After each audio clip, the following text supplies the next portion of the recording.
నమస్తే, నేను Roja. Welcome to special debate. Telangana సర్కార్లో జూబ్లీ జోష్ స్పష్టంగా కనిపిస్తోంది. దూకుడుతో నిర్ణయాలు తీసుకుంటున్నారు సీఎం రేవంత్ రెడ్డి. తాజాగా పంచాయతీ అస్త్రంతో రియల్ గేమ్ స్టార్ట్ చేశారు. అన్నీ చక్కబెట్టుకునేలా ఒక్కో అడుగు ముందుకు వేస్తున్నారు. ఎలాంటి ఇబ్బందులు రాకుండా ప్లాన్ చేస్తూ ఫీల్ గుడ్ ఫ్యాక్టర్తో ఎనుముల స్ట్రాటజిక్గా వెళ్తున్నారు. పార్టీ కోటాతోనే పంచాయతీ ఎలక్షన్స్ నిర్వహించేందుకు సిద్ధమన్నారు. బీసీలకు 42% రిజర్వేషన్లు లేనట్టేనా? 3,000 కోట్ల కోసం టీ సర్కార్ ముందడుగు పడిందా? ఇకనైనా పల్లెలకు కేంద్ర నిధులు వచ్చేనా? రేవంత్ పంచాయతీపై ఇవాల్టి స్పెషల్ డిబేట్.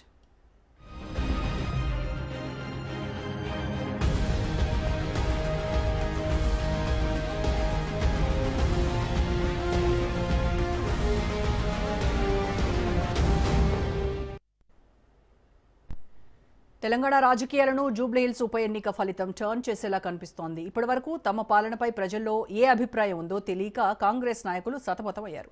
తాజాగా జూబ్లీహిల్స్ ఫలితంతో ఓ క్లారిటీ వచ్చిందట.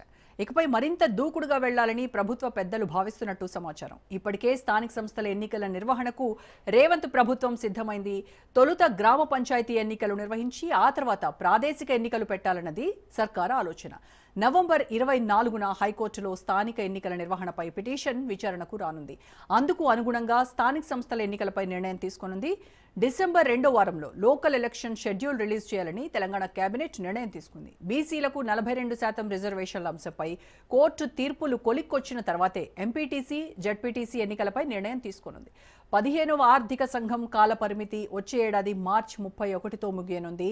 అప్పటిలోగా ఎన్నికలు పూర్తి కాకపోతే గ్రామాలకు రావాల్సిన 3,000 కోట్ల నిధులు కోల్పోయే ప్రమాదం ఉంది. అందుకే గ్రామ పంచాయతీ ఎన్నికలకు వెళ్తామంటున్నారు కాంగ్రెస్ లీడర్లు. గత లోకల్ బాడీ ఎలక్షన్ నోటిఫికేషన్లో బీసీ రిజర్వేషన్ పెంపుపై న్యాయపరమైన ఇబ్బందులు తలెత్తాయి. దీంతో నోటిఫికేషన్ విడుదలై అభ్యర్థుల నామినేషన్ ప్రక్రియ కొనసాగే సమయంలో తెలంగాణ స్థానిక ఎన్నికలు నిలిచిపోయాయి. అప్పటి నుంచి న్యాయస్థానాల్లో పోరాడుతోంది ప్రభుత్వం. అయితే జూబ్లీహిల్స్ గెలుపు ఊపులోనే స్థానిక సంస్థల ఎన్నికలు నిర్వహించాలని భావిస్తోంది రేవంత్ సర్కార్. రిజర్వేషన్ల విషయంలో ఎవరినీ నొప్పించకుండా, న్యాయపరమైన ఇబ్బందులు లేకుండా ఎన్నికలకు వెళ్లాలని వ్యూహరచన చేస్తోంది. తెలంగాణలో 2024 జనవరి 31తో సర్పంచుల పదవీ కాలం ముగిసింది.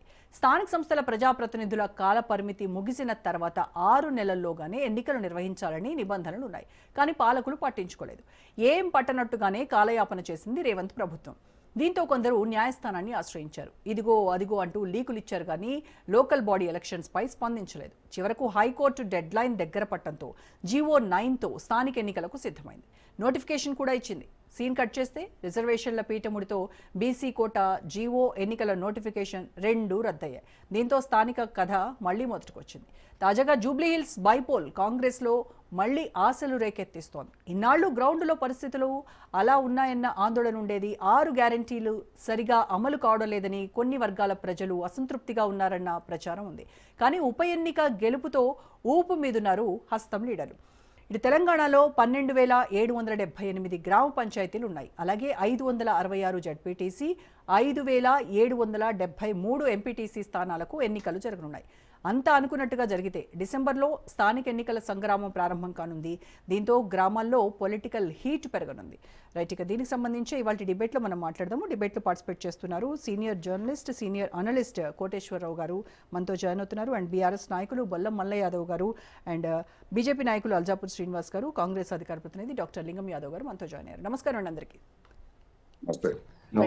లింగం యాదవ్ గారు, మొత్తానికి జూబ్లీహిల్స్ ఉప ఎన్నిక కాంగ్రెస్ పార్టీకి బూస్ట్ని, జోష్ని ఇచ్చింది అనడంలో ఎలాంటి సందేహం లేదు, ఎలాంటి అనుమానం లేదు. సో ఇదే ఊపుతో ఖచ్చితంగా కాంగ్రెస్ పార్టీ స్థానికాలకు వెళ్ళాలి, తమ సత్తా ఏంటో చూపించాలి అనేటువంటి దిశగా అడుగులు వేస్తున్నట్టుగా తెలుస్తోంది. అయితే ఇక్కడ 25,000 భారీ మెజారిటీ వచ్చింది. బట్ పోలింగ్ శాతం చూస్తే 48.42% మాత్రమే. అంటే దాదాపుగా Jubilee Hills rich area, urban area, బాగా ఎడ్యుకేటెడ్ ఉన్నటువంటి ఏరియాలోనే మీకు సగం మంది మీ వైపు చూడలేదు. అంటే అసలు ఓటింగ్లో పాల్గొనలేదు. సరే, అవన్నీ రకరకాల కారణాలతో కేవలం 48.42%. ఇక్కడే 50% రాంది. మరి గ్రామాల్లోకి వెళ్తున్నారు. సర్పంచ్ ఎన్నికలు, జెడ్పీటీసీ, ఎంపీటీసీ ఎన్నికలకు మీరు ఇవ్వాల్సినటువంటి 6 గ్యారంటీలు కావచ్చు, మీరు చేసినటువంటి 420 హామీలు కావచ్చు, ఇవన్నీ ఖచ్చితంగా మిమ్మల్ని నిలదీసేటువంటి అంశాలు. మీరు ఏ ధైర్యంతో, ఏ ధీమాతో, ఏ నమ్మకంతో ప్రజల్లోకి వెళ్తారు, ఎలా ఫేస్ చేస్తారు వీటిని? ఎస్. గుడ్ ఈవినింగ్ అండి. ముందుగా మీకు, రాజ్ న్యూస్ ప్రేక్షకులకు, అదే విధంగా పెద్దలు అందరికి కూడా వెరీ గుడ్ ఈవినింగ్. డెఫినెట్ కూడా ఇవాళ కాంగ్రెస్ ప్రజాప్రభుత్వం చేస్తున్నటువంటి అభివృద్ధి సంక్షేమ కార్యక్రమాల మీదనే ఇవాళ ఈ ప్రజాప్రభుత్వం ముందుకెళ్తుంది. ఇవాళ మీరు చూశారు ఏదైతే జూబ్లీస్ లో సబ్జెక్ట్ టు కరెక్షన్ అండి. మీరు చెప్పింది ఏదైతే జనరల్ గా అర్బన్ ఏరియాలో ఇవాళ హైదరాబాద్ అనే కాదండి, ఎక్కడైనా కూడా ఈ దేశంలో అర్బన్ ఏరియాలో మీరు గతంలో తీసుకున్నా కూడా అర్బన్ లో ప్రత్యేకించి నీకు 60% అనేది చాలా గగనమైనటువంటి పోలింగ్ కావడం అనేది.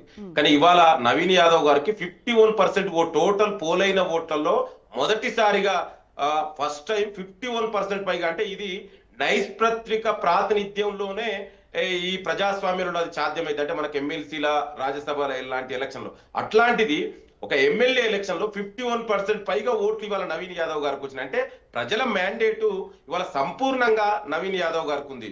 అది నేను చెప్పాలనుకున్నా.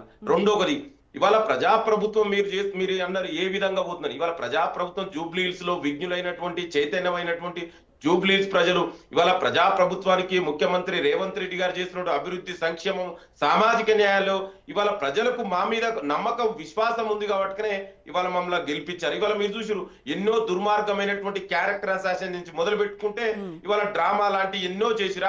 ఆ విషయాల గురించి నేను ఇప్పుడు పోదలుచుకోలేదు. అయినా కూడా జూబ్లీస్ ప్రజలు ఒక మంచి నిర్ణయానికి వచ్చేసి కాంగ్రెస్ పార్టీని, నవీన్ యాదవ్ గారిని గెలిపించారు. నేను మీ ద్వారా మరొకసారి వాళ్ళకు కూడా ధన్యవాదాలు తెలియజేసుకున్నాను. అయితే ఇవాళ మీరు అన్నారు మా గ్యారంటీల గురించి మాట్లాడుతూ, ఇవాళ ప్రజాప్రభుత్వం ఏర్పడిన తర్వాత ఇవాళ మేము ఇచ్చిన as a manifesto committee member గా ఆనాడు నేను మేనిఫెస్టోలో ఏదైతే మా చైర్మన్ శ్రీధర్ బాబు గారి ఆధ్వర్యంలో మేము ఇచ్చినాం, ఇవాళ ఒక్కొక్కటిగా అమలు చేస్తున్నాం. ఇవాళ మీరు చెప్పమంటే నేను అవి కూడా చెప్తే, ఇవాళ మేము ఏం చేసినాం ప్రజాప్రభుత్వం ఏర్పడిన తర్వాత.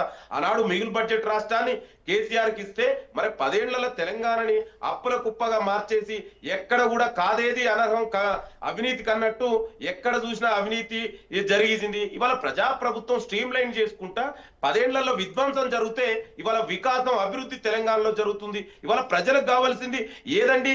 ఇవాళ ఏనాడు కూడా వాళ్ళు ప్రజల్ని పట్టించుకోలేదు. ఇవాళ అధికారం కోల్పోయిన తర్వాత ఇవాళ వాళ్ళు ప్రజలకు గుర్తొచ్చారు. ఇవాళ మేము ప్రజల మధ్యలో ఉండుకుంటూ ప్రజా సమస్యలను తీరుస్తూ, అదే విధంగా ఇవాళ మీరు చూడండి, ఇవాళ మహిళలకైతేనేమి ఉచిత బస్ ప్రయాణం, రాజీవ్ ఆరోగ్యశ్రీ 10 లక్షలు, మీరు అందరూ ఏం గ్యారంటీలు మీరు ఏం ఇంప్లిమెంట్ చేసిరండి. ఇవాళ రాజీవ్ ఆరోగ్యశ్రీ 10 లక్షలు, 500 రూపాయలకే గ్యాస్ కనెక్షన్, 200 ఇంట్ల వరకు ఉచిత విద్యుత్తు, ఇవాళ సన్న బియ్యం, ఇంద్రమ్మ ఇండ్లు, రేషన్ కార్డులు, ఇవాళ రైతులకు దేశ చరిత్రలో ఏకకాలంలోనే 22,000 కోట్ల రూపాయల రుణమాఫీలు, నిరుద్యోగులకు ఇవాళ ఉద్యోగాలు 70,000 పైగా ఉద్యోగాలు ఈ ప్రజా ప్రభుత్వం ఇచ్చింది. ఇవాళ ఒక్కొక్కటి అమలు చేస్తున్నాం.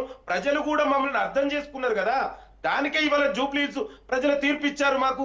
అంటే మేము చేస్తున్నటువంటి మేము పోరాడుతున్నాం, మీరు చేసిన విధ్వంసం నుంచి వికాసం వైపు ఇవాళ ప్రజా ప్రభుత్వం పయనిస్తుంది. దీంట్లో భాగస్వాములమైన అయితామంటారు. సామాజిక న్యాయం ఇవాళ ఇన్ని మాట్లాడుతున్నారు. మరి జూబ్లీహిల్స్ లో ఒక బీసీ టెక్కిస్తే మీరు క్యారెక్టరైజేషన్ ఎట్లా చేసిరండి? సరే ప్రజాస్వామ్యంలో ఎవరైనా పోటీ చేయొచ్చు, మీరు బీసీకి ఇవ్వలేదు, సర్లే అది మీ ఇష్టం, ఎందుకంటే మీకు చిత్తశుద్ధి లేదు. కానీ క్యారెక్టర్ అసాసినేషన్ పర్సనల్ గా. కానీ లింగం గారు మీరేమో జూబ్లీహిల్స్ ఉప ఎన్నికని చాలా పెద్ద గెలుపుగా చూస్తున్నారు. అది వాపు మాత్రమే, అది బలుపు మాత్రమే, అది గెలుపు కాదు అనేటి ఇది ప్రతిపక్షాలు అంటున్నటువంటి మాట. అయితే ఒక్క జూబ్లీహిల్స్ ఉప ఎన్నిక గెలిచినంత మాత్రాన ప్రభుత్వంపై ప్రజల్లో విశ్వాసం పెరిగింది అని ఓవరాల్ గా తెలంగాణలో కూడా అందరికీ ఇదే నమ్మకం ఉంది ప్రభుత్వం పైన అని అనుకుంటే అది ఎంతవరకు కరెక్ట్? రోజా గారు, ఇవాళ ప్రజలు విశ్వాసం, ప్రజలు తెలంగాణ ప్రజలు, మా అబ్బండ వర్గాలు కూడా ఇవాళ ప్రజా ప్రభుత్వం కాంగ్రెస్ వైపు ఉన్నారు. ఇవాళ మీకు ఆ డౌట్ ఎందుకు వస్తుంది? ఇవాళ మీకు ముఖం లేక ఇవాళ బీఆర్ఎస్ బీజేపీ నాయకులు ప్రజలలో పోలేక 10 ఏళ్లలో మీరు చేసినటువంటి దుర్మార్గాలు ఇవాళ బయట పడుతున్నాయి కదా. ఇవాళ మీకు లేదు. అందుకే ఇవాళ ప్రధాన ప్రతిపక్ష నాయకుడు ఇవాళ ఫామ్ హౌస్ లో కూర్చున్నాడు. ఇవాళ మీరు చూడు, సామాజిక న్యాయం కోసం దేశ చరిత్రలోనే ఒక డెడికేషన్ కమిషన్ ఏర్పాటు చేసి స్వాతంత్ర్యంతో మొదటిసారిగా, అంటే 1931 తర్వాత ఇవాళ కులగణన జరిస్తే మరి ఆ కులగణన పాల్గొనని వ్యక్తులు, అసెంబ్లీలో బిల్లు పాస్ అయినప్పుడు ప్రధాన ప్రతిపక్ష నాయకుడు 10 ఏళ్లుగా ముఖ్యమంత్రి ఉన్నటువంటి వ్యక్తి అసెంబ్లీలో ఆ చర్చలో పాల్గొనని వ్యక్తులు, ఢిల్లీలో ధర్నా చేస్తే పాల్గొనరు, కనీసం బీసీ సంఘాలు ఇచ్చినటువంటి ధర్నాలో కూడా పాల్గొనని వ్యక్తులు. అంటే వీళ్ళకి ఏ చిత్తశుద్ధి ఉందో ఉంది. మా కమిట్మెంట్ ఉంది, చిత్తశుద్ధి ఉంది. ఇవాళ ప్రజలు మమ్మల్ని విశ్వసిస్తున్నారు. ఇవాళ మీరు చూడండి, తెలంగాణ వ్యాప్తంగా కూడా ఇవాళ కాంగ్రెస్ పార్టీకి మద్దతు ఉన్నది. ఒక జూబ్లీహిల్స్లే కాదండి, ఏ ఎలక్షన్ అయినా మార్క్ మై వార్డ్స్, మీరు రేపు జరగబోయే ఏ ఎలక్షన్ అయినా కూడా ఇవాళ స్థానిక సంస్థలు, మున్సిపాలిటీ గానీ పంచాయతీ గానీ ఇవాళ కాంగ్రెస్ పార్టీ 90%. బీసీలకు ఇచ్చినటువంటి 42% రిజర్వేషన్ హామీ ఏమైనట్టు? అదంతేనా? ఇంకా అటకెక్కినట్టేనా? చేయండి. నేను అదే చెప్తున్నా, ఇవాళ మా కమిట్మెంట్ ఉంది. మీకు కూడా తెలుసు, ఇప్పుడు ఇక్కడ పెద్దలు కూడా ఉన్నారు చాలా మంది. ఇప్పుడు అంటే మిగతా వాళ్ళ పార్టీలో కాకుండా ఇప్పుడు కోటేశ్వర్ లాంటి వారు సీనియర్ జర్నలిస్టులు. ఇవాళ భారత రాజ్యాంగం ప్రకారం ఇండియా ఈజ్ అనే కోఆపరేటివ్ ఫెడరలిజం. కొన్ని చట్టాలు కేంద్ర ప్రభుత్వం పార్లమెంట్ లో చేస్తుంది, కొన్ని చట్టాలు కేంద్ర రాష్ట్రాలు అంటే 50% పైగా రాష్ట్రాలు కలిసి తీసుకుంటాయి, కొన్ని చట్టాలు రాష్ట్రాలు చేస్తే కేంద్రం దాన్ని పార్లమెంట్ లో చేయాలి. ఇవాళ మీ రాష్ట్ర ప్రభుత్వం చేయవలసినటువంటి ఏమి ఎక్కడ ల్యాబ్స్ ఉందండి? మేము డెడికేషన్ కమిషన్ వేసాము, సర్వే చేశాము, కుల శాస్త్రీయబద్ధంగా సర్వే చేశాము. ఇవాళ ట్రిపుల్ టెస్ట్ ఆధారంగా 50% పైగా ఇవాళ రిజర్వేషన్ పెంచుకోవాలి, ఎందుకంటే 42% బీసీలకు ఇవాళ జనాభా దమాషా ప్రకారం అని ఇవాళ మేము చేశాము. ఆ బిల్లు అసెంబ్లీలో యునానిమస్ గా బిల్లు పాస్ అయింది. మరి ఇవాళ రాష్ట్రపతి దగ్గర పెండింగ్ ఉంది. మరి దాని మీద రాష్ట్రపతి దగ్గర పెండింగ్ ఎవరు పెట్టిరండి? పార్లమెంట్ లో బిల్లు ఎందుకు చేయరు? ఇవాళ పక్కనే ఉన్నటువంటి తమిళనాడులో 69% రిజర్వేషన్ అమలవుతుంది. అంటే ఇవాళ రాష్ట్రాలకు ఒక్కొక్క రాజ్యాంగం ఉండదు కదా. మన దేశవ్యాప్తంగా ఒకటే రాజ్యాంగం, డాక్టర్ బాబాసాహెబ్ అంబేద్కర్ రాసిన రాజ్యాంగం ఉన్నప్పుడు మరి అక్కడ అమలు అవుతున్నప్పుడు ఇక్కడ ఎందుకు అమలు కాదు? వీళ్ళు మాట్లాడితే ఏమంటారంటే, మీరు కూడా చాలా సార్లు మనం కూడా డిబేట్ చేసాం, ఇది మీరు ఇచ్చిన హామీ అన్నారు. అంటే అట్లా ఉండదండి. మీరు ఇచ్చినని ఒక రాష్ట్ర ప్రభుత్వం, ప్రజల చేత ఎన్నుకోబడిన ప్రజా ప్రభుత్వం యునానిమస్ గా అసెంబ్లీలో బిల్లు పాస్ చేసి పంపించినప్పుడు అది నీ బాధ్యత అంతే. ఇప్పుడు మన కేంద్రంలో చట్టాలు చేసినప్పుడు రాష్ట్రాలు మీరు హామీ ఇచ్చారు కదా, మీరు జిఎస్టీ పెట్టారు, మేము ఎందుకు ఇంప్లిమెంట్ చేస్తాం అట్లా అనకూడదు కదా. ఇది కోఆపరేటివ్ ఫెడరలిజం. ఆ మాత్రం లేకుండా మీరు ఇష్టం మీరే చేయాలి, మీరే హామీ ఇచ్చారు అంటే అరే అది ఇది రాజ్యాంగం ప్రకారం మన అందరి బాధ్యత. రాష్ట్ర ప్రభుత్వం ఎంత చేయాలో అంత చేసింది, మీరు ఇవ్వండి. అయినా కూడా ఇవాళ సుప్రీంకోర్టు, కోర్టుల, హైకోర్టుల ఇవాళ మనకు ఏదైతే పంచాయతీ ఎలక్షన్ పెట్టాలి, మీరు చేసినటువంటి హామీ, మీరు చేసినటువంటి వాగ్దానమే కదా 42% రిజర్వేషన్లతోనే స్థానిక సంస్థలకు వెళ్తామని అన్నారు. మళ్ళీ ఇప్పుడు పార్టీ టికెట్ తోనే 42% ఇస్తానంటున్నారు. అంటే ఇది మరి బీసీలను మోసం చేసినట్టు కదా? నేను అదే చెప్తున్నా రోజా గారు, ఇవాళ రాష్ట్ర ప్రభుత్వం ఎంత చేయాలో అంత చేసింది. ఇది కేంద్ర ప్రభుత్వం బాధ్యత. అది పార్లమెంట్ లో చట్టం చేసి 9th షెడ్యూల్లో పెట్టాలి. ఇవాళ వాళ్ళు అది పెట్టట్లేదు. ఇది కోఆపరేటివ్ ఫెడరలిజం అనేది వాళ్ళు మర్చిపోయారు. ఇవాళ హైకోర్టు మనకు ఆల్రెడీ చెప్పింది. ఇవాళ 15th ఫైనాన్స్ కమిషన్ మనకు రావాల్సిన 3,000 కోట్ల పైగా ఇవాళ నిధులు ఇవాళ ల్యాప్స్ అయ్యే ప్రమాదం ఉంది. అంటే ఇవాళ భారత రాజ్యాంగం ప్రకారం కోర్టులు కూడా జోక్యం చేసుకుంటాయి కదా. ఇవాళ కోర్టులను కూడా గౌరవించాలి. మరి మీరు చెప్పండి, హైకోర్టులు, సుప్రీం కోర్టులని గౌరవించొద్దు, ఏదైనా రాష్ట్రాలు కేంద్రం ఇండిపెండెంట్ గా చేసుకో, అట్లా ఉండదు కదా. మీకు కూడా తెలుసు అందరికి. అందుకే రాష్ట్ర ప్రభుత్వం మేము ఎంత చేయాలంత చేసినాం, మా కమిట్మెంట్ ఉంది. ఇవాళ పంచాయతీ, ఇంకొకటండి, పంచాయతీ ఎలక్షన్స్ పార్టీల పరంగా జరిగాయి, అది మనందరికీ తెలుసు. రేపు జరగబోయే ఎంపీటీసీ, జెడ్పీటీసీ ఎలక్షన్ లో పార్టీలు బీఫామ్ ఇస్తుంది. డెఫినెట్ కూడా మేము ఇప్పటికి కట్టుబడి ఉన్నామండి. ఇవాళ కోర్టులు చెప్పింది, మరి ఏం చేయాలి? మీరే కోర్టుల మాట. మల్లయ్య యాదవ్ గారు, సో మొత్తానికి మిగులు బడ్జెట్తో ఉన్న రాష్ట్రాన్ని కేసీఆర్ చేతుల్లో పెడితే దాన్ని అప్పుల కుప్పగా మార్చినటువంటి ఘనత బీఆర్ఎస్ ప్రభుత్వానిది. సో ఇప్పుడు కాంగ్రెస్ చేస్తున్నటువంటి వాళ్ళు ఇస్తున్నటువంటి, నెరవేరుస్తున్నటువంటి హామీలను ఖచ్చితంగా ప్రజలు గమనిస్తున్నారు. ప్రజలు కాంగ్రెస్ పార్టీ వైపే ఉన్నారు. సో రానున్నటువంటి ఏ ఎన్నికైనా సరే, తెలంగాణ రాష్ట్రంలో జరగబోయే ఏ ఎన్నికైనా సరే ఖచ్చితంగా కాంగ్రెస్ గెలిచి తీరుతుంది అనేటువంటి ధీమాలో వాళ్ళు ఉన్నారు. మా లింగమన్న వాక్చాతుర్యంతో అన్ని సమర్థించుకునే ప్రయత్నం చేస్తున్నాడు. కానీ ప్రజలు అంత అమాయకులేం కాదు. ఇవాళ ఒక ఎన్నికల్లో గెలిచినంత మాత్రాన మొత్తం రాష్ట్రంలో ఉన్న ప్రజలందరూ మాకే బ్రహ్మరథం పడుతున్నారు అని అనుకుంటే, పోయినసారి దుబ్బాకలో డిపాజిట్ రాలే, హుజురాబాద్ లో 3,000 ఓట్లకే పరిమితమయ్యారు, మునుగోడులో డిపాజిట్ రాలేదు. మరి మళ్ళీ కాంగ్రెస్ అధికారంలోకి వచ్చింది. అంత మాత్రాన ఇక ఆ రోజు మొత్తం గంగలో కలిసిపోయినట్ట కాంగ్రెస్ పార్టీ. ఏ రోజు పరిస్థితి ఆ రోజు ఆలోచిస్తారు ప్రజలు. కాబట్టి ఈ రోజు అప్పులమయం అని అంటే, పార్లమెంటు సభ్యులు అడిగిన ప్రశ్నలకు సమాధానంగా పార్లమెంటు వేదికగా కూడా సమాధానం చెప్పింది కేంద్ర ప్రభుత్వం. తెలంగాణ ప్రభుత్వం గత 10 సంవత్సరాలుగా చేసిన అప్పు ఎంత అని అంటే 3.5 లక్షల కోట్ల రూపాయలు అని. దానికి తోడు ఈ రోజు మామూలుగా కాంగ్రెస్ ప్రభుత్వం వచ్చిన తర్వాత, నూతనంగా ఏర్పడిన తర్వాత 2.5 లక్షల కోట్ల రూపాయలు అప్పు చేసింది. ఈ అప్పు దేనికన్నా ఉపయోగపడ్డదా అని అంటే, వాళ్ళ విలాసాలకి, విందులకి, విహారయాత్రలకు ఉపయోగపడుతుంది తప్ప ప్రజలకి ఏ ఒక్క పథకానికి ఉపయోగపడ్డ దాఖలాలు లేవు. వరుసగా లిస్టు చదువుతున్నారు. అప్పుడు ఎన్నికలలో అధికారంలోకి రావడానికంటే ముందు మేము అది చేస్తాం, ఇది చేస్తాం అని చెప్పి 426 హామీలు, గ్యారంటీలు ఎట్లయితే ఇచ్చారో ఈ రోజు అవన్నీ మేము చేసినామని చెప్పి అలా హామీల లిస్టు చదివారు. ఇలా చేసినామని చెప్పి లిస్టు చదువుతూ ఉన్నారు. రైతు బంధు ఎటుపోయిందండి? ఇప్పటికి ఎన్నిసార్లు అండి రైతు బంధు? ఎన్నిసార్లు వేసిరండి సంపూర్ణంగా? ఒకసారి సంపూర్ణంగా వేసింది. రైతు బంధు ఎగనామం పెట్టారు. బోనస్ ఎక్కడ పోయిందండి? బోనస్ ఎన్నిసార్లు వేసారండి? బోనస్ ఇంతవరకు వేసిన దాఖలాలు లేవు. ఒకసారి మొక్కుబడిగా కొంతమందికి వేసారు. రుణమాఫీ సంపూర్ణంగా కాలేదు.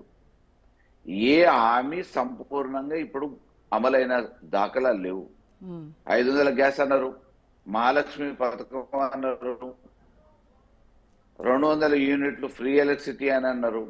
ఇవన్నీ నామమాత్రంగా ఇక్కడో అక్కడో అని చెప్పేసి మామూలుగా ఒకళ్ళిద్దరికి ఏదైనా చేసిదేమో వాళ్ళ కాంగ్రెస్ సంబంధించిన బంధువులకో మిత్రులకో కానీ సంపూర్ణంగా అర్హులైన ప్రతి ఒక్కళ్ళకి ఏ పథకం వర్తించిన దాఖలాలు లేవు.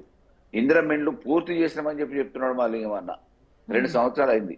ఇయాల్టి వరకు కూడా మోడల్ విలేజెస్ అని చెప్పేసి ప్రతి మండలంలో ఒక చిన్న గ్రామంలో ఒక 50 ఇండ్లకి నిర్మాణం చేసి ముగ్గు పనులు మొదలుపెట్టారు. ఇంతవరకు ఎక్కడ పూర్తయిన దాఖలాలు లేవు. ఇప్పటికి మీకు 2 సంవత్సరాలలో పూర్తి చేయాల్సిన ఇండ్లన్నీ సంవత్సరానికి 3000 ఇండ్లు ఒక్కొక్క నియోజకవర్గానికి పూర్తి చేస్తామని అన్నారు. 300 ఇండ్లు 30 ఇండ్లు పూర్తి చేయలేదు. 3000 ఇండ్లు కాదు, 2 సంవత్సరాలు గడిచిపోయింది.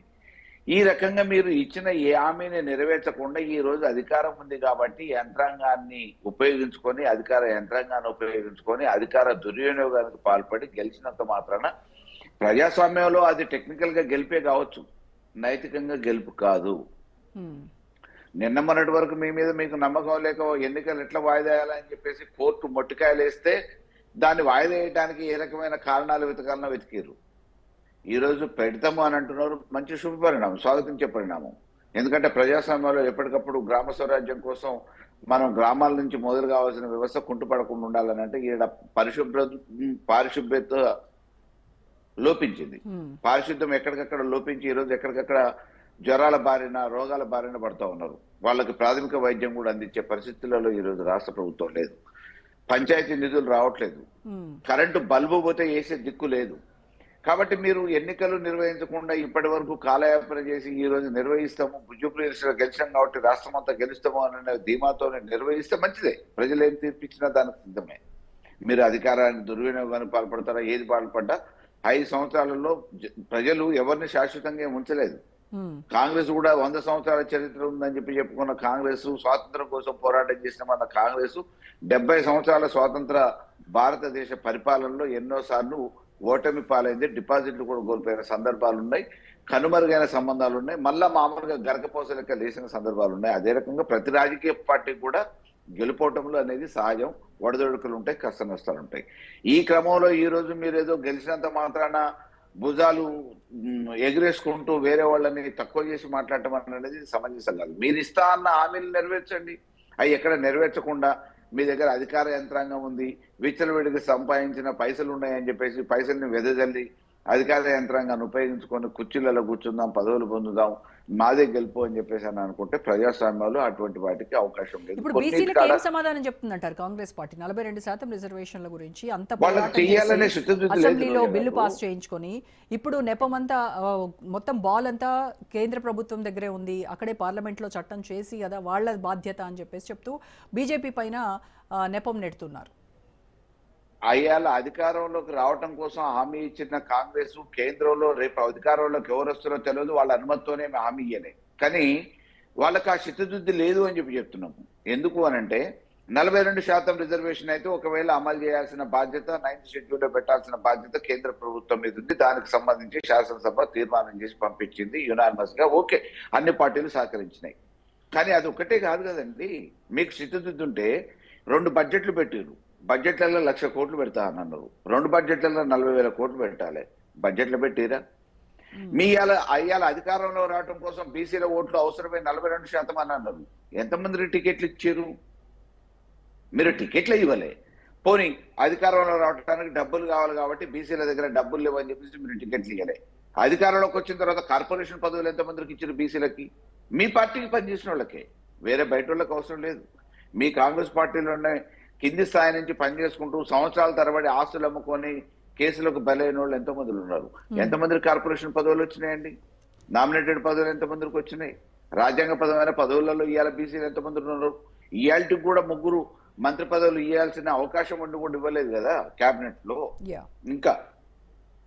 సో మీకు మీ చేతిలో ఉన్నాయి, మీకు అవకాశం ఉన్నాయి, మీ పరిధిలో ఉన్న వాటిని మీరు చేయకుండా కేంద్ర పరిధిలో ఉన్న వాటిని బూసిగా చూపించి మేము చేసినాము, మాకు చిత్తశుద్ధి కానీ వాళ్ళు చేయట్లేదని చెప్పేసి బూసిగా చూపించి నెపనట్టే ప్రయత్నం చేసి చేతులు దులుపుకోవటం, కాలయాపన చేయటం అనేది మంచిది కాదు. ఈ రోజు అది సాధ్యం కాదని మేము ఎప్పటి నుంచో చెప్తా ఉన్నాం. ఇంతకు ముందు కూడా మా ప్రభుత్వంలో ఇటువంటి ప్రయత్నం చేసినాం. ఆ రోజు కోర్టు ఆక్షేపణతోనే ఆగిపోవటం జరిగింది. దానికి చేయాల్సిన అవకాశం ఏ రకంగా ఉంది ఏంది అనేది వెసులుబాటు చూడకుండా తగ్గించినటువంటి పాపం బీఆర్ఎస్ ది అని కదా. ఇప్పుడు వాళ్ళని పెంచమనండి, పెంచుతా అంటున్నారు కదా. 50% క్యాప్ ఏదైతే ఉందో దానికి లోబడి రిజర్వేషన్లు అమలు చేయడానికి అవకాశం లేదు అని చెప్పిన తర్వాత దానికి అనుగుణంగా ఆ రోజు ఎన్నికలు నిర్వహించినాం. ఈ రోజు కూడా మీరు చేయబోయేది అదే కదా. మా పాత పద్ధతి ఏదైతే ఉందో ఆ రోజు చేద్దామనుకునే ప్రయత్నం చేస్తే సాధ్యం కానప్పుడే కదా న్యాయపరమైన చిక్కులతోని అడ్డంకులతోని మేము చేయలేని పరిస్థితులలో రిజర్వేషన్లతోని అవకాశం ఉన్న కాడ పార్టీ పరంగా అవకాశాలు ఇచ్చి ప్రోత్సహించడం. ఈ రోజు మీరు మామూలుగా చేస్తామని అన్నారు, ఇటువంటి న్యాయపరమైన చిక్కులు ఉంటాయని చెప్పి తెలిసిన తర్వాత కూడా మరి ఈ రోజు మీరు చేస్తారా? చేయండి. మరి మాకంటే ఎక్కువ ఇవ్వగలిగితే మీరు న్యాయబద్ధంగా మామూలుగా ఇప్పుడు ఉన్న సిస్టమ్ ప్రకారం 50% లోబడి రిజర్వేషన్లు అమలు చేస్తే ఇంతకంటే రిజర్వేషన్ మీరు ఏ రకంగా ఎక్కువ ఎట్లా ఇవ్వగలుగుతారు? న్యాయపరమైన చిక్కులు ఎదురవుతాయని తెలుసు, ఇది అసాధ్యం అని తెలుసు, అయినప్పటికీ కూడా అసెంబ్లీలో మీరు మళ్ళీ దానికి సపోర్ట్ చేస్తారు అంటే మేము ఎప్పుడు కూడా ప్రోనే కదా. బలహీన వర్గాలకు అవకాశం ఇవ్వాలని చెప్పేసి మా ప్రయత్నం మేము చేసాం. ఆ రోజు సాధ్యపడలేదు కాబట్టి మీరు ఈరోజు చేస్తా అంటున్నారు. మీకు మేము సహకరించడానికి సిద్ధం. మీరేదో మామూలుగా మొక్కుబడిగా అసెంబ్లీలో తీర్మానం చేసినాము, ప్రధానమంత్రికి పంపించిన వాళ్ళు చేయట్లేదు అని అంటున్నారు. ప్రధానమంత్రి దగ్గర మీరు చేసిన ప్రయత్నం ఏంది? మీకు ఆ క్రెడిట్ రావాలని చెప్పేసి జంతర్ మంతర్ దగ్గర మీ కాంగ్రెస్ కండోలు వేసుకొని పోయి ధర్నాల పేరు మీద ఉత్తగా ఒకరోజు షోలు చేసిరు. కానీ మరి అఖిలపక్ష సమావేశం పెట్టి ఇక్కడ ఉన్న అఖిలపక్ష నాయకులందరినీ తీసుకొని పోయి ఒత్తిడి తీసుకొచ్చే ప్రయత్నం ఏదో చేయలేదు. రాహుల్ గాంధీ గాని ఎవరు రాలేదు కదా, ఇక్కడ వాళ్ళని ఎవరిని తీసుకుపోలేదు, వాళ్ళని కూడా ఎవరిని ఇన్వాల్వ్ చేయటం, వాళ్ళకి భాగస్వామ్యం చేయటం ఇష్టం లేదు. వాళ్ళ నాయకత్వం కూడా రాలేదు, వాళ్ళ కేంద్ర నాయకత్వం రాలేదు.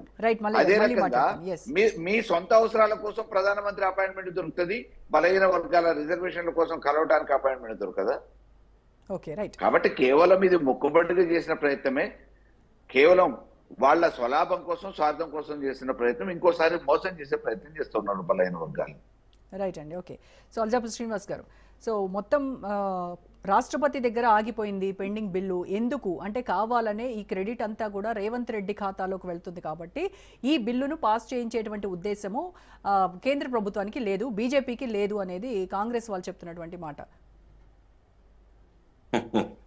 సరే, అందరికి ఫస్ట్ ఆఫ్ ఆల్ నమస్కారం. మీకు తోటి కో ప్యాన్స్ అందరు ప్రేక్షకులు. రోజా నాకు అర్థం కాదు, ఈ కాంగ్రెస్ పార్టీ కావచ్చు ఎవరైనా కావచ్చు, కళ్ళ ముందర చట్టం కనబడుతున్నది. కళ్ళ ముందర నిన్ననే మహారాష్ట్ర ఎలక్షన్స్ మీద వర్డిక్ట్ వచ్చింది కదా సుప్రీంకోర్టు. ఏమైంది? అవసరమైతే ఆపేస్తాం మేము, డోంట్ క్రాస్ బియాండ్ 50% అని చెప్పేసి సుప్రీంకోర్టు ఇవ్వడం జరిగింది. అంతకుముందు కర్ణాటక, అంతకుముందు బీహార్, అంతకుముందు తెలంగాణ, ఆంధ్రప్రదేశ్, తెలంగాణ, ఇవన్నీ కూడా తెలిసి కూడా మళ్ళీ కాంగ్రెస్ అదే నాటకం, ఏదో బూచి చూపించే ప్రయత్నం, మోసం చేసే ప్రయత్నం మాట. టీఆర్ఎస్ వాళ్ళ పాపం లాస్ట్ సర్కార్ కేసీఆర్ గారు పెంచే ప్రయత్నం చేస్తారు. దానికి 34 నుంచి మళ్ళీ they had to come down to 23 or 24 something. ఇది ఎందుకు ఇట్లా మోసం చేసే మాటలు మాట్లాడతారు? నీ చేతిలో పవర్ లేదు, ఇక్కడ లేదు, ఆ రోజు అక్కడ లేకుండే, ఇక్కడ ఇప్పుడు ఇవాళ వచ్చినా అక్కడ లేదు కాబట్టి మీ చేతులు లేదు. ఉన్నప్పుడు ఏం చేస్తున్నారు మీరు? 9th షెడ్యూల్ చెప్పగానే అయిపోతుంది. ఏం చెప్పేదంటే మీరు ఇంకా 20 రాష్ట్రాలు ఇవ్వాలి. మరి ఎందుకు ఇవ్వాలి 2014 దాకా 9th షెడ్యూల్లో? బీహార్ తెలంగాణ తమిళనాడు తరహాలో చేయొచ్చు కదా, రాజ్యాంగం అందరికీ ఒకటే. తమిళనాడు తరహా కూడా ఇంకా కంప్లీట్ కాలేదు రోజా గారు. సుప్రీంకోర్టులో it is still pending, it is not disposed of so far. అరే ఇది కాంగ్రెస్ పార్టీలో చదువుకున్న వాళ్ళు ఉన్నారు, పెద్ద అడ్వకేట్లు ఉన్నారు, లీగల్ సెల్ ఉంటుంది. ఇవన్నీ తెలిసి కూడా ఇట్లా ప్రామిస్ చేస్తుంటే ప్రజలకు మోసం చేయడం తప్ప వేరేదేం లేదు. పాపం బీసీ సంఘాల నాయకులు ఎంత బోల్తా పట్టారంతా. ఇవాళ మళ్ళా కిలా మాట్లాడుతుంది. ఇవాళ నిన్నదాకా అసలు బీసీ మేమంతా కూడా బీసీ సంఘాలను కూడా బీసీ నవీనాలకు సపోర్ట్ ఇద్దాం, సో బీసీ రిజర్వేషన్ వాళ్ళు ఇస్తున్నారు కాబట్టి అని చెప్పేసి ఈ వాళ్ళు కూడా ఆలోచించారా? అందులో ఇంటలెక్చువల్స్ ఉన్నారు కాబట్టి. ఇప్పటికన్నా ఇంతకాలం వెయిట్ చేసినందుకు, టైం పాస్ చేసినందుకు, తెలంగాణ ఆ గ్రామ పంచాయతీల యొక్క హక్కుల్ని కాలరాచినందుకు సారీ చెప్పండి ఫస్ట్. నాట్ ఓన్లీ గ్రామ పంచాయతీ ఎలక్షన్స్ ఎట్లా చేస్తారండి మీరు? మీతో పాటు ఇంకా ఎంపీడీ జడ్పీడీ ఎలక్షన్ జరగాలనా? అవి కూడా వ్యవస్థలో భాగం కదా, ఐదంచెల వ్యవస్థలో భాగం కదా. అవి కూడా సుమారుగా దోసాలు అవుతున్నది కదా, దోసాల కన్నా ఎక్కువైంది. ఇన్ఫ్యాక్ట్ అవి కూడా కండక్ట్ చేసే ప్రశ్న లేదు, ఎందుకంటే అవి సింబల్ మీద కాంటాక్ట్ చేయాలి. గ్రామ పంచాయతీ పేరు మీద సింబల్ ఉండదు. ఓడినా మావాడే, గెలిచినంతా మావాడని కన్వేస్తారు వేసిన తర్వాత. కారణం 3,000 కోట్ల రూపాయలు వచ్చేటి ఆగిపోతుంది కాబట్టి మేము కండక్ట్ చేస్తున్నాం. అంటే వచ్చేది లేకుంటే మీరు చేయరా 10 ఏళ్ళైనా? మీ బాధ్యత అండి, సర్కార్ యొక్క బాధ్యత. It could be Congress party or BJP or BRS, ఏ పార్టీ అయినా కావచ్చు. రాష్ట్రాన్ని పాలించేటువంటి సర్కార్ యొక్క బాధ్యత, fundamental duty to conduct elections in time, so that అక్కడ గ్రామ పంచాయతీల యొక్క పాలన, ఆ ప్రజాపాలన జరిగే అవకాశం ఉంటుంది. ఇంత జిమేదారుగా మాట్లాడితే ఇప్పటికి కూడా మేమంతా కూడా వల్లవోస్తాము ప్రేమ బీసీల మీద. నాటకం అని అర్థమైపోయింది ఇక్కడ. అంటే బీసీల పట్ల చిత్తశుద్ధి ఉన్నది కేవలం కాంగ్రెస్ పార్టీకే అని చెప్పి బీజేపీ దగ్గర ఆగిపోయింది, పెండింగ్ లో ఉంది బిల్లు అని అంటే బీజేపీని విలన్ గా చూపించేటువంటి ప్రయత్నం చేస్తుందా? మేమైతే చాలా స్పష్టంగా చెప్తున్నాం రోజా గారు, మేము మాత్రమే చేయగలుగుతాం, వీళ్ళతో కాదు. మేము దేశవ్యాప్తంగా చేయగలుగుతాం, నాట్ ఓన్లీ తెలంగాణ. మీరున్నంత వరకు ఈ బిల్లు పాస్ అవ్వదు. Rahul Gandhi prime minister. శ్రీనివాస్ గారు మీరేమో మీతోనే సాధ్యమవుతుందంటారు, వాళ్ళేమో రాహుల్ గాంధీ ప్రైమ్ మినిస్టర్ అయితేనే ఈ బిల్లుకి మోక్షం వస్తుంది అని వాళ్ళు అంటారు. ప్రపంచంలోని వింత, ఏడో వింత కాదు, ఇది ఒక్కటే వింత ఉంటే ప్రపంచంలో, రాహుల్ గాంధీ గారు ప్రైమ్ మినిస్టర్ అయ్యేది ఉంటే. ఏం మాట్లాడుతున్నారో అర్థం కాదు. కాంగ్రెస్ పార్టీ నాయకులందరూ ఒక్కొక్కరు బయటకు వస్తా ఉన్నారు, రాజీనామా చేస్తా ఉన్నారు, తిడుతా ఉన్నారు. మొత్తం 3 ముక్కలై ప్రమాదం ఉన్నది అన్ని ఆ పార్టీ. ఇంకా కూడా ఇప్పటికే A to Z చాలా పార్టీలు కాంగ్రెస్ లో. ఆంతోని నుంచి పడితే, బహుగన్ నుంచి పడితే అందరు A to Z అక్షరాలు మొత్తంగా కూడా. ఇంకా ఆశ ఉంది కాంగ్రెస్ పార్టీ అధికారంలోకి వచ్చేది. వాళ్ళకి ఫండమెంటల్ బాధ్యత లేదు, వాళ్ళకి బేసిక్ పొలిటికల్ సెన్స్ లేదు రాహుల్ గాంధీ గారికి, సారీ టు సే. కాబట్టి రాష్ట్ర సర్కార్ యాక్టివ్గా ఉన్నది. రేవంత్ రెడ్డి గారు ఒక యువ రక్తం ఉన్నది బాడీలో, ఆయనకి ఏదో చెయ్యాలన్నది. వాళ్ళ ట్రాప్లో పడకండి మీరు, సెంట్రల్ కాంగ్రెస్ పార్టీ ట్రాప్లో పడకండి మీరు. మీరు ఇచ్చిర్రు, మీ మీద విశ్వాసం వచ్చి మీ కారణంగానే యొక్క రాష్ట్రంలో కాంగ్రెస్ పార్టీ వచ్చింది. రాహుల్ గాంధీ పేరు మీద కాదు, ప్రియాంక గాంధీ పేరు మీద కాదు, గుర్తుపెట్టుకోండి. నేను ఇప్పటికి చెప్తా ఉంటాను. ఇప్పుడు హైకమాండ్ రేవంత్ రెడ్డి హైకమాండ్ కు రేవంత్ కు మధ్య చిచ్చు పెడుతున్నారు మీరు. నేను పెట్టేది మంది వాస్తవమే కదా, దేశవ్యాప్తంగా మాట్లాడుకుంటారు ఇప్పటికి కూడాను.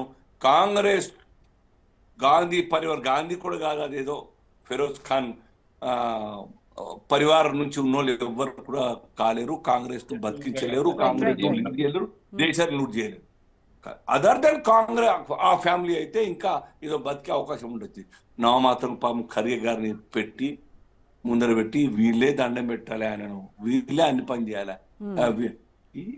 ఇది ఎక్కడిది ప్రజాస్వామ్యం?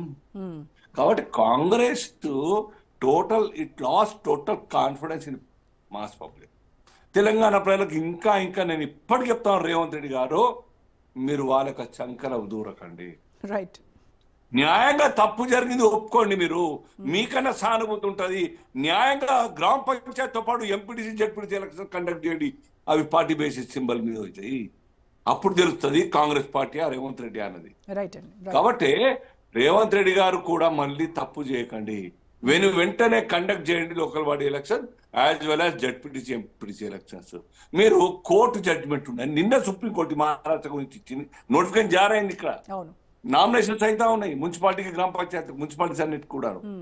అయినా నేను ఆపాల్సి వస్తుంది, డోంట్ క్రాస్ 50% అని చెప్పేసి మళ్ళీ రిజర్వేషన్స్ మీద ఆ యొక్క దావాష పద్ధతిలో రిజర్వేషన్ మొత్తం కూడా రీఅలైన్ చేసేటువంటి పరిస్థితి నడుస్తూ ఉన్నది. ఇవన్నీ తెలిసి కూడాను తప్పు మీద తప్పు ఎట్టేస్తారని మీరు ప్రామిస్లు చేసినారు, ప్రామిస్ తప్పినారు. అనేక స్కీమ్స్ ఇంట్రడ్యూస్ చేస్తా అని చెప్పి పలికినారు, అవి తప్పినారు. ప్రజల్లో విశ్వాసం కోల్పోయింది. అక్కడ నవీన్ యాదవ్ అనేక కారణాల చేత గెలిచి ఉంటాడు.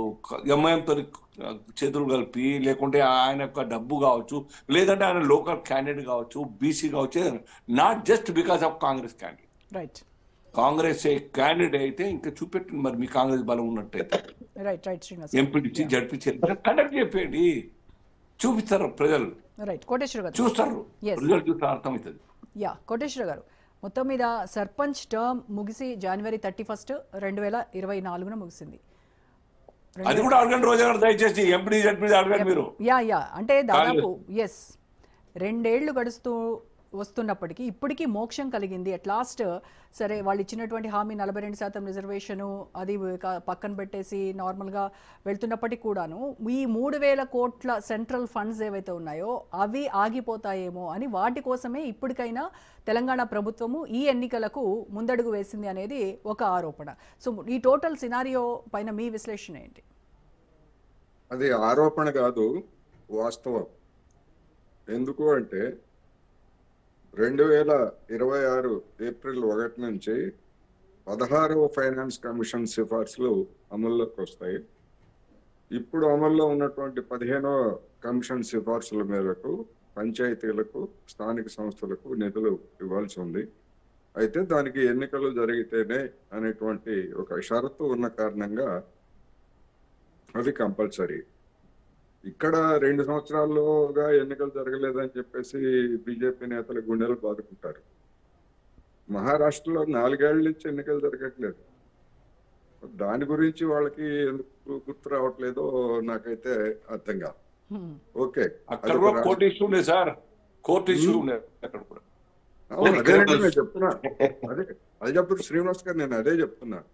కోర్టు ఇష్యూ ఉందని వాళ్ళకి తెలుసు, రిజర్వేషన్లు 50% దాటకూడదని వాళ్ళకి తెలుసు. అయినా ఏదో ఒక పేరుతోటి 4 ఏళ్ల నుంచి లాగిస్తూ వస్తున్నారు. ఒకటి, తెలంగాణలో 50% రిజర్వేషన్ సంబంధించినటువంటి జీవో చెల్లదని తెలిసిన తరువాత కూడా మహారాష్ట్రలో నోటిఫికేషన్ ఇచ్చి మరి అక్కడ ఆడుతున్నటువంటి నాటకం ఏమిటి? దాన్ని ఏమందాం, నాటకం అన్నావా, మహానాటకం అన్నావా? తెలీదా మహారాష్ట్రలో ఉన్నటువంటి బీజేపీ ప్రభుత్వానికి? ఎందుకని ఆ నాటకం ఎందుకు ఆడుతూ ఉంది? ఒకటి, ఇక్కడ సరే కాంగ్రెస్ అధికారంలోకి రావడం కోసం 42% బీసీ రిజర్వేషన్లు అని చెప్పింది. మరి మీరు అధికారంలో ఉండి కూడా మీరు మహారాష్ట్రలో అదే నాటకాన్ని జరిపారు కదా. దాన్ని ఏమన్నాం, దాన్ని రాజకీయం అన్నాం. అందుకని నేనేమంటానంటే ఎవరు ఆడుతున్నటువంటి రాజకీయాన్ని వాళ్ళు రక్తి కట్టిస్తున్నారు. నిజానికి బీసీల పట్ల చిత్తశుద్ధి ఉన్నటువంటిది ఎవరికి కనపట్టలేదు. అన్నింటికీ ఇప్పుడు మొత్తం ఎటు తిరిగి ఏ వివాదం ఎటు తిరిగి వచ్చినా కానీ ఎక్కడికి వెళ్తా ఉంది? కేంద్రంలో ఉన్నటువంటి నరేంద్ర మోడీ గారి దగ్గరికి చేరుతా ఉంది. ఎందుకని? సుప్రీంకోర్టు ఇచ్చినటువంటి తీర్పులు కావచ్చు, లేదా ఇప్పుడున్నటువంటి పరిస్థితులన్నీ కూడా ఈ బీసీ రిజర్వేషన్స్ ని పెంచాలంటే ఖచ్చితంగా రాజ్యాంగ సవరణ చేయాల్సిందే. ఆ రాజ్యాంగ సవరణ చేస్తాము అనే మాట ఇంతవరకు బీజేపీ నాయకుల నోటి నుంచి రావట్లేదు. పరిష్కారం అవుతుంది. సారీ ఫర్ ఇంటరప్షన్ సార్, చెప్పండి.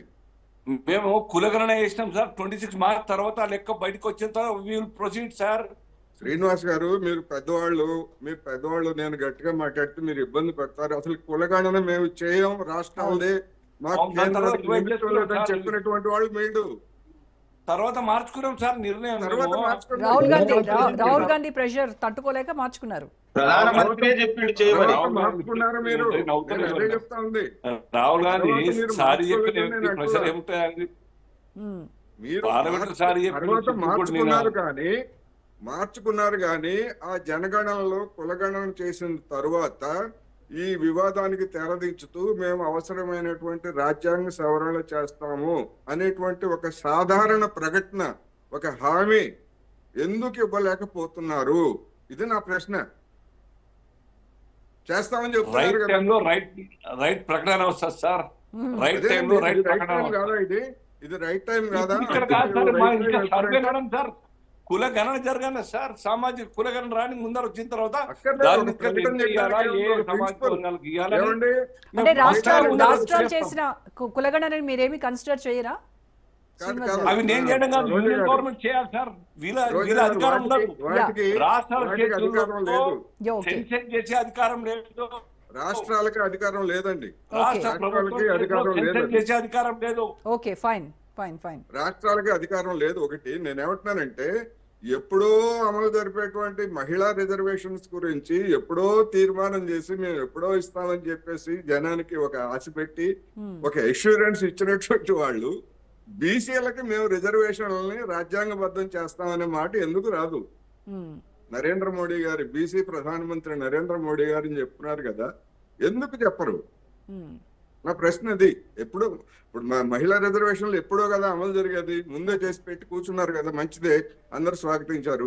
అదే విధంగా ఈ జనాభా బీసీ గణన తర్వాత మేము రాజ్యాంగ సవరణ చేసి ఈ సమస్యలన్నీ పరిష్కరిస్తాము. అయితే దీనిలో ఉన్నటువంటి ఒక సమస్య ఏంటంటే మహారాష్ట్రలో బంటియా కమిషన్ వేశారు. ఆ కమిషన్ వేస్తే అది చెప్పింది ఏంటంటే మొత్తం గుండు గుత్తగా మన రాష్ట్రంలో 42% లేకపోతే ఇంకోట అని కాకుండా ముంబైలో కేవలం 6% మాత్రమే ఓబీసీలు ఉన్నారు, మరికొన్ని జిల్లాల్లో 30% పైన ఉన్నారు. అందుకని ఆ జిల్లాలకు అనుగుణంగా ఓబీసీ రిజర్వేషన్స్ నిర్ణయించాలని చెప్పేసి అది ఒక విధంగా చెప్పాలంటే అది ఒక శాస్త్రీయమైనటువంటి పద్ధతి. అయినా కానీ ఆ కమిషన్ చేసినటువంటి సిఫార్సులు కూడా 50% దాటిపోయినాయి కనుక దాన్ని ఇంప్లిమెంట్ చేయడానికి లేదు, 50% లోపే అని చెప్పేసి నిన్న సుప్రీంకోర్టు చెప్పింది. ఆ సంగతి బీజేపీ నాయకులకు తెలుసు. అందుకని కాంగ్రెస్ మీదనో లేకపోతే ఇంకొక పార్టీ మీదనో విమర్శలు చేస్తూ ఎంతకాలం గడుపుతారు? ఒక అష్యూరెన్స్ ఇవ్వండి, ఇస్తే ఇంకో 2 ఏళ్ళైనా 4 ఏళ్ళైనా ఆగుతారు ఓబీసీలు. నా ప్రశ్న ఏంటంటే కోటేశ్వరరావు గారు, ఇప్పుడు రాష్ట్రాలకు సర్వే చేసేటువంటి అధికారం లేదు, అవి కన్సిడర్ చెయ్యరు. సర్వే చేయడం వేరు, గణన చేయడం వేరు. Survey is different from census. Census చేసేటువంటి అధికారం రాష్ట్రాలకు లేదు. సర్వే చేసి ఇప్పుడు ఆ సర్వే ప్రకారం మరి రిజర్వేషన్ అడిగేటువంటి అధికారం, ఆ హక్కు ఉంటుందా రాష్ట్రాలకు? అది 50% లోపైతే ఇవన్నీ రాష్ట్ర ప్రభుత్వానికి తెలుసు కదా, ఇవన్నీ రాష్ట్ర ప్రభుత్వానికి తెలుసు. మరి అయినప్పటికీ కూడా ఎవరిని మభ్య పెట్టడానికి, ఎవరిని మోసం చేయడానికి ఇటువంటి మహారాష్ట్ర బీజేపీ ప్రభుత్వానికి తెలుసు, బీహార్ నితీష్ కుమార్ కి తెలుసు, మధ్యప్రదేశ్ బీజేపీ ప్రభుత్వానికి తెలుసు. మరి వాళ్ళందరూ ఎందుకు నాటకాలు ఆడారు? కాంగ్రెస్ అంటే నాటకం ఆడింది. అందరికీ తెలిసేది ఈ విషయం, అందరికీ తెలుసు. రెండోది ఇందాక మన తమిళనాడు గురించి అడిగారు, శ్రీనివాస్ గారు చెప్పారు, అల్జాపూర్ శ్రీనివాస్ గారు. తమిళనాడులో కూడా విద్య ఉపాధి దానికి సంబంధించినటువంటి తప్ప స్థానిక సంస్థల ఎన్నికల్లో తమిళనాడు కూడా 50% రిజర్వేషన్కే లోబడి ఉండాలి అని సుప్రీంకోర్టు ఆల్రెడీ చెప్పేసింది. తమిళనాడులో కూడా 50% మించడానికి వీల్లేదు. విద్యా ఉపాధికి సంబంధించి వేరు. అందుకని ఇవన్నీ నేను అందుకే చెప్తున్నా, అందరికీ తెలుసు ఇవి. బీజేపీ ఏమో నిన్న మొన్నటి వరకు అసలు గణన చేయడానికే అంగీకరించలేదు. ఇప్పుడేమంటున్నారు, గణన అయిపోయిన తర్వాత మేము సరైన సమయంలో తీసుకుంటాం అంటున్నారు. ఆ ముక్క చెప్పండి, సరైన సమయంలో రాజ్యాంగ సవరణ చేస్తామని చెప్పండి, ఇబ్బంది ఏముంది? చెప్పరు. అందుకనే రాజకీయం ఇది. అండి పెద్దలు కోటేశ్వరరావు గారికి అంటే వాళ్ళు తెలుసు అన్ని కూడా. నేనేమంటున్నంటే ఆనాడు Indra Sawhney versus union of India కేసులో 50% క్యాప్ అనేది దాటొద్దు అనేది ఆనాడు సుప్రీంకోర్టు ఇచ్చింది. మరి ఈడబ్ల్యూఎస్ రిజర్వేషన్ వాట్ బేసిస్ ఆధారంగా, ఏ శాస్త్రీయ గణన ఆధారంగా, ఏ డేటా బేస్ ఆధారంగా బీజేపీ ఒక్క నిమిషం అది కూడా సుప్రీంకోర్టు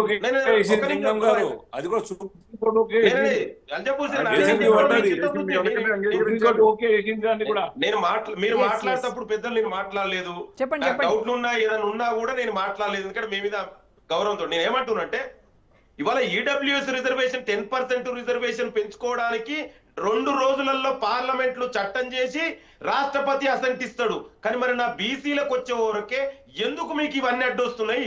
మీరు భారత పార్లమెంట్ లో ఒక చట్టం చేస్తే అసలు సుప్రీంకోర్టు అడగదు కదా.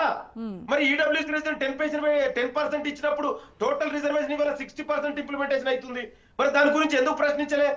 ఆనాడు ఏ కోర్టు చెప్పలే కదా. నేనేమంటున్నా అంటే మీరు పార్లమెంట్ పార్లమెంట్ లో చట్టం చేయండి.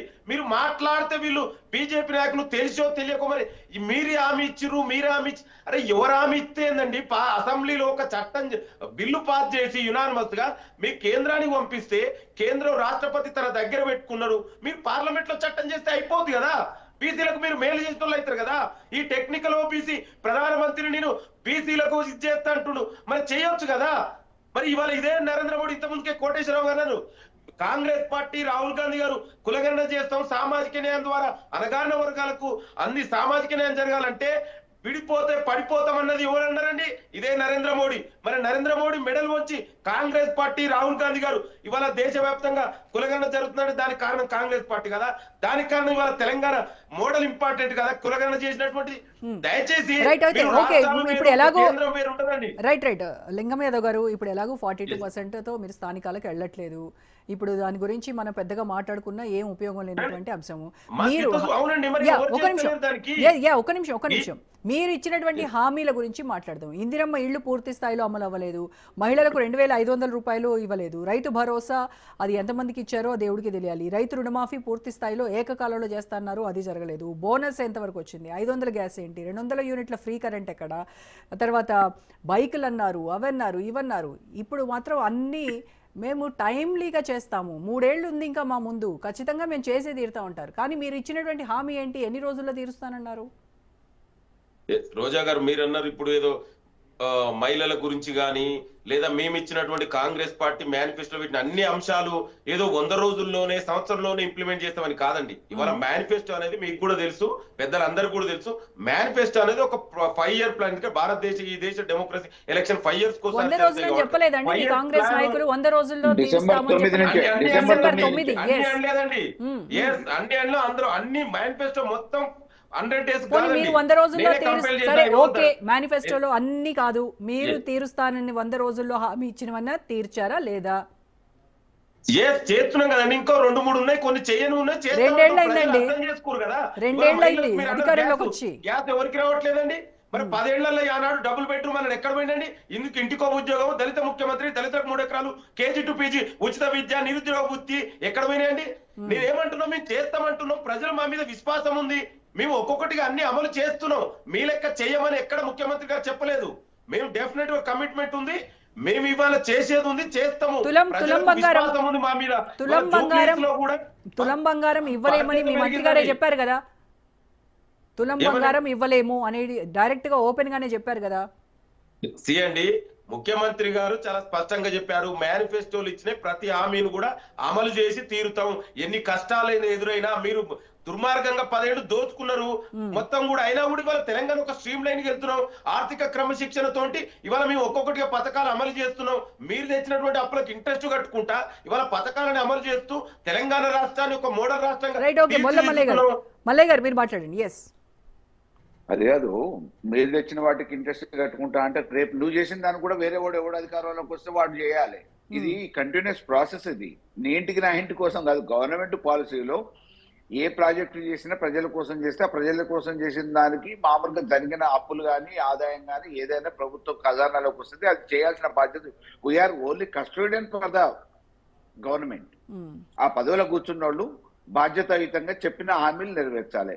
నేను ఇప్పటికి కూడా చెప్తున్నా, మా కోదాడ నియోజకవర్గం మీ పిసిసి మాజీ అధ్యక్షుడు, మాజీ పార్లమెంటరీ, ప్రస్తుత మంత్రి పైలట్ విలేజెస్ కింద ఇంద్రం ఇండ్లని మండలానికి ఒకటి చొప్పున 6 మండలాలలో 6 గ్రామాలలో కనీసం 50 వాటికి కూడా ముగ్గు పోయకుండా 2 సంవత్సరాల నుంచి కాలయాపన జరుగుతుంది. ఇంకా వేరే ఏ గ్రామాలలో 100 గ్రామాలు ఉంటే 100 గ్రామాలలో ఈ 6 గ్రామాలు పోయిన తర్వాత 94 గ్రామాలలో ఒక్క ఇల్లు ఇచ్చింది లేదు, ఒక్కడ ముగ్గు పోసింది లేదు. ఈ 2 సంవత్సరాలలో ఈ 6 గ్రామాలలో కూడా పూర్తి చేసింది లేదు. ఇంకా నత్తనాడకం నడుస్తూనే ఉన్నాయి. మీరన్న 3000 చొప్పున ఇప్పటికి 6000 ఇళ్ళు రావాలి ఒక్కొక్క నియోజకవర్గానికి. ఇది కేవలం నేను 2 నియోజకవర్గాల గురించి మాట్లాడుతున్నా, హుజూర్నగర్, కోదాడ గురించి. మీకు రాష్ట్రంలో ఉన్న 119 నియోజకవర్గాలలో అర్బన్ పోతే మామూలుగా మీకు ఉన్న రూరల్ ఒక 90 తీసుకోండి, లేకపోతే ఒక 100 తీసుకోండి. ఈ ప్రకారం ఎన్ని ఇండ్లు ఇచ్చిరని చెప్పి మేము ఇందిరం ఇండ్లు ఇచ్చేసినామని చెప్పి చెప్తున్నారు.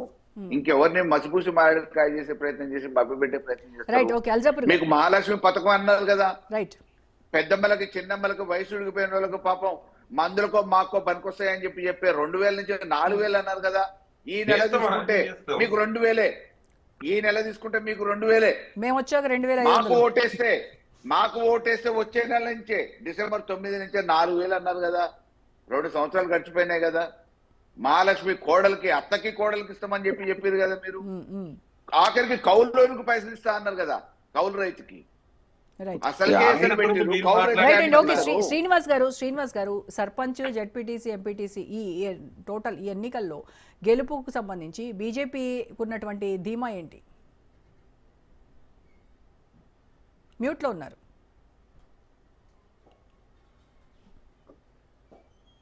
మా ధీమా ఉంది కాబట్టి గత 1951 నుంచే సిద్ధాంతం ప్రజలకు పనికొచ్చేది. సిద్ధాంతం యొక్క ఆ బలం ఆధారంగా ప్రజలకు పోతున్నాం కాబట్టి అన్ని రాష్ట్రాలు గెలుచుకోవచ్చు.